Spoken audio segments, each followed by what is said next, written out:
É isso mesmo, pode ir. Vejamos então, informar e comunicar não é a mesma coisa. Até o século XV, XVI, informar era sem forma. Teve um crime, por exemplo, não se sabia o que aconteceu, então agora vamos escolher informação, dar forma a compreender o que aconteceu. E, nessa ocasião, comunicar era sinônimo de comungar. Então, a informação tem muito mais a ver com digamos, o raciocínio, a lógica, o conhecimento em si. Já a comunicação mexe lá dentro, tem mais a ver com o comungar, o compartilhar, mais do que conhecimento é sabedoria. Outra coisa ainda é depois motivar, que é o que nos leva à ação. Mas para compreendermos bem a diferença entre informar e comunicar, porque pode haver informação e não haver comunicação. Vou contar uma pequena história. Imaginem no interior de Minas. Aí o senhor no carro, tranquilo, se aproxima de uma curva, vem um carro na contramão, quase bate nele, ele desvia, olha uma garota que grita, cavalo, e ele, vaca! E irritadíssimo, acelera o carro, entra na curva, e bem no meio da curva, um cavalo. Agora eu pergunto para você, informação teve ou não teve? Teve. Ela avisou, cavalo. Agora, teve comunicação? De jeito nenhum. Ele não entendeu, em vez de agradecer, xingou, em vez de tomar as devidas precauções que era frear, acelerou, e agora está lá ele, coitado do cavalo. E me disseram, Tony, e ela está até agora procurando a vaca. É porque um bom jogador por si se julga, né? Então, de repente, está aí, cavalo, vai vir a vaca, também está solta, só que ela está andando devagarinho, procurando a vaca. É verdade. Então vejam, pode haver informação e não haver comunicação. Quando você manda um e-mail, o que é isso para você? Informação ou comunicação? Cuidado. Não esqueçamos que a internet aproxima quem está longe e afasta quem está perto. Então, procure fazer com que o olho no olho não seja suprimido. Veja, conversa, tem outras coisas que se passam em termos de comunicação, uma linguagem não verbal, e que o e-mail o priva disso. Por outro lado, não é também, bom, agora não tem mais problema comigo, mandei o e-mail às tantas horas, está aqui. Não. Você está comprometido em que a coisa aconteça, em se comunicar. Então, fulano recebeu o e-mail, entendeu o que pensa fazer, posso ajudar? Isso é comunicar. De repente a pessoa recebe ali, chegam ali, as centenas, escapou, leu em diagonal, teve um aspecto que ela não compreendeu. Então não considere informar como sendo tal, comuniquei. Não, comunicar é outra coisa. Tem que ter feedback. Você tem que realmente compreender e saber que ele também compreendeu. Então, esse dar e receber para evitar. Mas eu já alertarei para algumas questões e cuidados a ter com a comunicação. Mas então, vejamos, uma coisa é informar, outra é comunicar. Outra ainda é motivar, que é quando toca no coração. Você recebeu o resultado das análises, colesterol lá em cima, ok, você foi informado. Agora, se você continua comendo torresmo gostoso, não é, a pressão lá em cima, e você continua bebendo daquela... Não, alguma coisa tem que o levar à ação. Isso é quando toca o coração. Quando você diz também, já dizia o meu professor, já dizia a minha mãe, a minha avó, há quantos anos? Isso não é boa memória. Você já esqueceu muita coisa depois disso. É que de alguma maneira aquilo tocou você. Tocou o coração, mais uma vez, e você fala como se fosse ontem. Olha, nunca me esqueço. E você fala. Isso tem anos e anos. Então, o que nós queremos, e a arte vai nos ajudar a fazer isso, é mais do que informar, comunicar, e não ficar só por aí. Queremos realmente participar, compartilhar, comungar, queremos tocar o coração. Comunicação, vamos nos referir justamente a essa relação, ou uma relação entre pessoas. Vejam, se eu no interruptor faço assim, acendo a luz, faço assim, apaga a luz, faço assim, acendo a luz, assim, apaga a luz, e se eu faço assim, apaga a luz, eu troco a lâmpada e ela acende e apaga. Porque são reações mecânicas. E nós muitas vezes nos esquecemos que nós não somos parafusos, embora o parafuso da minha cabeça, a minha é bem diferente. E às vezes exigimos das pessoas reações mecânicas. Basta apertar o interruptor, não. Um dia você sai daqui triste, chegou em casa, viu que afinal no resultado, olha, está tudo certo, a filha ligou, o filho está muito bem, e você chega no outro dia radiante. Como também pode sair daqui feliz e de repente uma dor de dedos, um problema, uma conta para pagar, e você chega no dia seguinte diferente. Nós temos reações orgânicas. A compreensão de que é uma relação entre pessoas e que eu não posso exigir esse lado mecânico das pessoas já me ajuda na comunicação. Mas, na verdade, a boa comunicação me leva a ir além. Não apenas a compreensão da necessidade de admitir que as pessoas têm reações orgânicas, mas que possamos evoluir e chegar às relações humanas. A relação humana não apenas me dá, digamos, a paciência para compreender, mas me toca no coração e me leva a ajudar. Fulana, mas vão entender que ela está, o que é que eu posso ajudar? O que é que eu posso fazer? Então, a noção do servir, de realmente contribuir. É isso que cria laços. A raposa disse ao pequeno príncipe, cativar é criar laços. Isso muda tudo, sobretudo na relação entre as pessoas. Olha o que ela diz para ele. Eu quando ouço passos, aí eu me escondo na toca. Mas se tu me cativas, ouvirei um barulho diferente de passos, virei ao teu encontro. E a realidade muda. Ela diz, olha lá longe os campos de trigo. Eu não como pão, o trigo para mim não diz nada. Mas tu tens cabelos louros. E o trigo fará lembrar-me de ti. Eu vou amar o barulho do vento nas espigas, no trigo. Então é isso. Quando você, além da compreensão das relações orgânicas, na verdade você se mostra preocupado com as reações humanas, você cria laços. E ela lhe diz também, que vocês conhecem, tu te tornas eternamente responsável por aquilo que cativas, não é? Então, cativar é criar laços. E por isso é que aquela rosa do Pequeno Príncipe é diferente das demais. Para qualquer pessoa é mais uma rosa, mas não para ele, que se dedicou, se interessou. Ele ama aquela rosa. Assim também, os nossos colegas de trabalho, a nossa família, podemos e devemos estreitar essas relações, ir além da comunicação, tocar o coração. Essa é a boa comunicação. Duas coisas também que precisamos ter em mente. Das coisas mais profundas em nós, é o desejo de ser apreciado. Ninguém resiste a um elogio quando sincero. Quando sincero. Se não, tenha cuidado, porque isso é moeda falsa. E se tiver um cargo de chefia, você acaba com a sua equipe. Na verdade, isso vira favoritismo, é bajulação, é puxa-saco, enfim, tudo para desmotivar. Agora, quando é sincero, uma criança de 4 anos fez um desenho, mostrou, olha que lindo, olha que coisa maravilhosa. O que é que ele vai fazer? Outro. E outro, e outro. E vamos ficar com uma coleção em casa. E nós não mudamos com a idade. Um elogio, quando sincero, seja pródigo em elogios. Sincero. E mesmo quando tem que dar uma reprimenda a alguém, procure primeiro elogiar. Mas sincero, encontre algum jeito para que ela fique em fase de escuta e possa, em vez de logo rejeitar o que você vai dizer, ter ainda uma outra compreensão. Que é o que você quer, é que ela realmente se toque. Então, saiba disso. A outra coisa é a nossa reação a algumas palavras, como, por exemplo, mas. É bom saber que o mas apaga o que vem antes. Entrevista, olha, você é muito capaz, eu já vi, tem realmente tem experiência, tem isso, mas já era, o lugar não é seu. O advogado de acusação disse isso, mas agora lá vem os outros argumentos, eles usam isso. Por outro lado também, quando ela diz, você não vale nada mesmo, olha, você fez assim, mas está tudo certo, mas eu amo, mas eu perdoo, mas tal.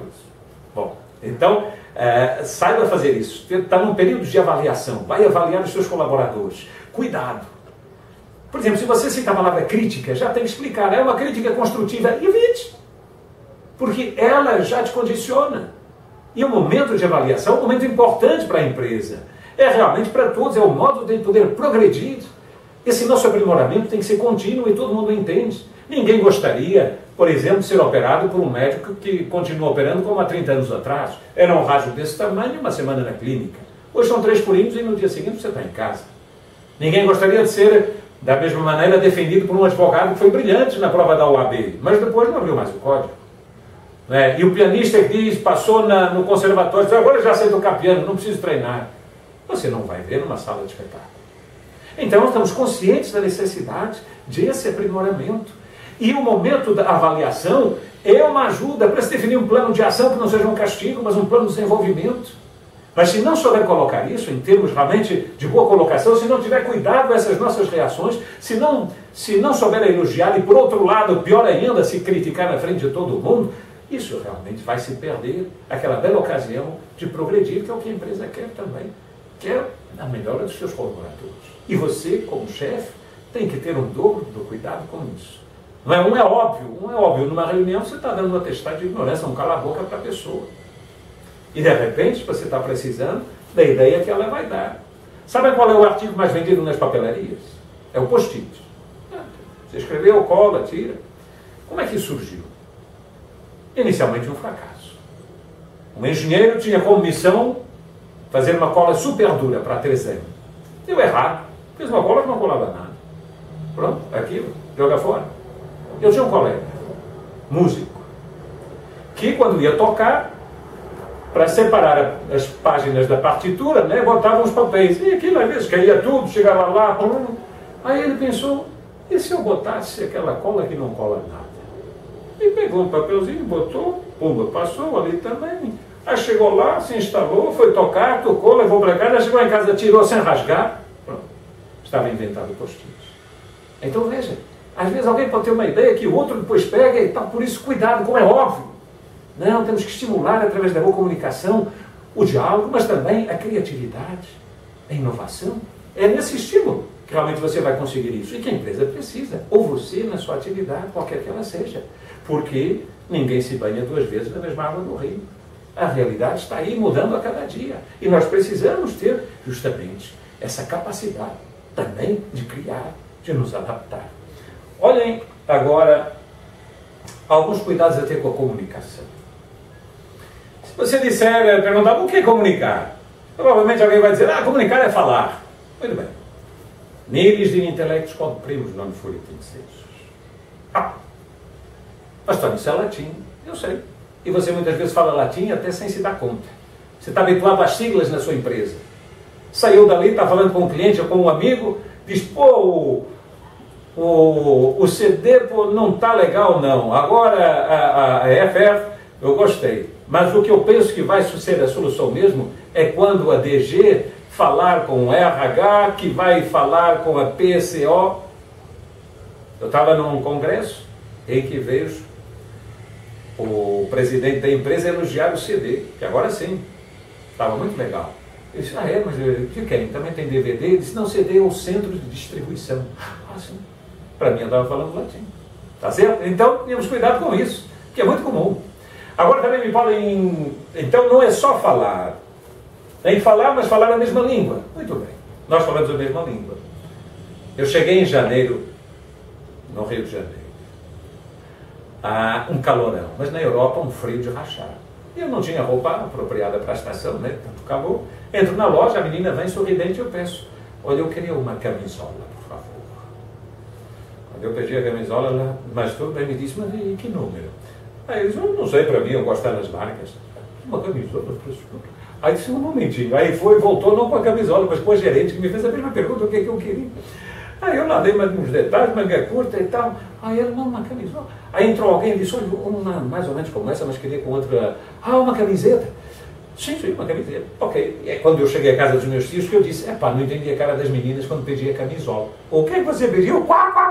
É lá. Em Portugal, camisola é camisa de dormir. E a gente diz que o jogador joga pelo amor à camisola. Bom, aqui é mais fácil correr atrás, né? Então, mas não basta apenas falar a mesma língua. Mas de um país para o outro, Tony, muda. Bom, se eu aqui no Rio de Janeiro pedir uma média, vou me dar café com leite. Mas já se for em Santos, eu peço uma média, o garçom vai me trazer pão com manteiga e eu vou reclamar. E, na verdade, é apenas uma questão de comunicação. Também, quando entra na padaria e pergunta se tem cacete quentinho, tem algumas regiões em que as pessoas olham com um olhar meio... Estão vendo? Então, não basta apenas falar a mesma língua, temos também que compreender. Mas mais do que isso, uma frase simples, de um gato bonito. Então, quando alguém passa e diz, olha, vi um gato bonito. Aí diz o outro, vi um gato bonito. Muito bem, será que com uma frase simples dessas eu posso ter problemas de comunicação? Não sei. Eu só posso ter certeza que não tenho problemas de comunicação tendo o feedback, não é? O retorno. Quando eu vejo que lá o barbudão passou e diz, vi um gato bonito, eu acho que ele viu um bichano simpático e gosta desse tipo de animal. Quando a menina diz, vi um gato bonito, de repente, eu já acho que ela viu o menino do Rio e também... Mas de repente eu estou completamente errado. Vai ver quem viu o bichano simpático foi ela, enfim, por aí. Olha aí. Mas e no Rio? Se é o meu vizinho que trabalha na Light, quando diz, vi um gato bonito, é ligação pirata de energia. Está vendo? Então posso até levantar o falso testemunho. Uma frase tão simples. Por isso, essa necessidade, os cuidados a ter com a comunicação. A raposa disse ao pequeno príncipe, a linguagem é fonte de mal-entendidos. Por isso tenha cuidado. E peça o feedback. Foi bem isso que eu entendi? Também quando eu escrever. Está tudo aqui, cuidado. Todo mundo tem memória de elefante, mas logo, logo o animal muda. E aí a gente começa a inventar, tenta compensar com outra coisa. Escreva ou manda escrever. Tá certo? Mas, queridos amigos, queria agora alertar para esse outro aspecto. As palavras são importantes e nós temos uma língua rica. Uma coisa é sorrir, outra é rir, outra é gargalhar. Uma coisa é pedir, outra é solicitar, outra é suplicar. Na oração você pede, no documento você solicita e na angústia e na aflição você suplica. Mas ainda assim, são apenas 7%. Muito mais importante que a palavra é o tom. É isso que fica. Falou no tom. Então, tenha cuidado. Com que tom você vai dizer aquilo? Porque é isso que vai ficar. Duas palavras simples como exemplo. Vem comigo. Se eu acentuar o verbo e elevar a voz, vem comigo. Vira uma ordem. Se eu disser as duas palavras iguais sem mudar o volume, vem comigo. É um convite. Sem segundas intenções. Já se eu aumentar o comigo, prolongar e baixar o tom, vira um convite insinuante. Vem comigo. Estão vendo? As palavras são duas. Mas em função do tom muda tudo. Tá certo? Também naquela volte, eu não posso viver sem você. Quem diz isso? Se é uma menina apaixonada, o volte é um convite. E a palavra mais ligada ao amor é o viver. Ela vai dizer, volte. Eu não posso viver sem você. Agora já se é uma cinquentona, há 40 anos que ela vive com aquele... E de repente ele agora está a se mandar, o volte não é mais um convite e não é mais a palavra viver, é o não posso. Que ela vai dizer, volte. Eu não posso viver sem você. Então, o que é isso? Vamos dividir primeiro. Estão vendo? Só a pequena ilustração, mas é o tom que conta. Por isso, há palavras que no dia a dia... Como é que vocês dizem? Alguém chega perto e você diz, estou ocupado. Não, isso não é comigo, olha, vai falar com fulano. Dependendo do tom que você usa, você realmente está ocupado. Mas está falando com gente ou com parafuso. Não estou ocupado. Não. Você não está falando com gente, com uma pessoa. Olha, eu gostaria, mas desculpa, agora estou ocupado. Ou então, vai falar com fulano. Isso aí você está despachando ou está realmente orientando a pessoa? Né? Olha, eu gostaria... olha, vê com fulano, eu teve um caso assim, ela vai poder te ajudar. Isso é comunicar. Isso é que leva às boas relações. A pessoa compreende que você esteja ocupado. Ou que a ordem vem de cima, mas você mostrou no tom e na sua atitude que gostaria de ajudar. Então preservou a relação, estreitou a relação. Pequenas palavras também não deixem de as usar. Obrigado. Olha, desculpe, parabéns, por favor. E esses gestos, o sorriso, o elogio. Não é um sorriso? Ninguém tem duas possibilidades de fazer uma boa primeira impressão. A primeira, por definição, é a primeira. Então tenha cuidado com os 3 vezes 30. 30 centímetros, sorridentes e o olhar aberto para a pessoa. 30 palavras, escolha o tom e as palavras apropriadas. E 30 segundos, seja breve. E aí, com isso, você vai realmente cativar. A pessoa vai gostar. E você vai criar excelentes relações. Olhem o que a arte, então, nos pode ajudar. A olhar para as pessoas como gente. O texto e o subtexto. Uma coisa é o que a pessoa fala, a outra é o que ele quer dizer. O texto